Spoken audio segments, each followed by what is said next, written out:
या स्थानावर यावाच लागल. ज्याचा उद्धार व्हायचा असेल त्याने या जागेवर यावाच लागेल. इथे संजीवनी आहे. जागेवर मंत्र झाले, तंत्र झाले. या जागेवर असा मोठा खळेच होता.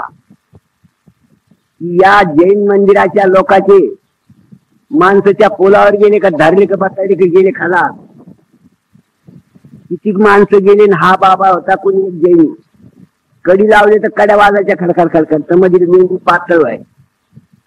कावडच दिवस उसर उघडीत नव्हतं असं म्हणत होती लोक.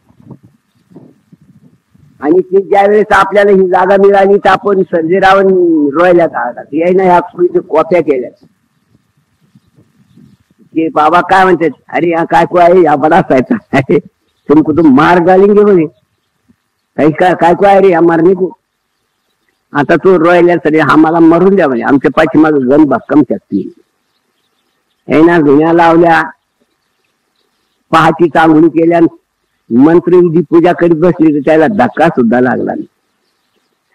ज्यावेळेस संजीवनीची निर्माण झाली तर कुणीकडे गेला तो कैस्याचा पत्ता नाही. तेव्हा निरामय झालं नाही. तर हे जैनचं मंदिर दुपारात उजाड झाला.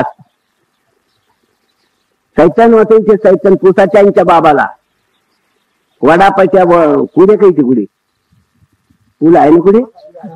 त्या पुलावर गेले माणसं का धरली का बसायली का सकाळी तंडी ताप आलं का आटत. असा या जागेवर खैस होता. खैस राक्षस. आणि तो या लोकांना ही वस्तूच न देता. पण तुमचं काही भाग्य आहे की ज्यावेळेस संजीवनीचे मंत्र पडले तो राक्षसाचा जो उद्धार झाला. कुणीकडे गेला कुणीकडे नाही. आणि ते आनंदवन झाले विद्यार्थ्यांना, तुम्हाला येण्याला जाण्याला. कारण काय, ते परमेश्वर वाचला.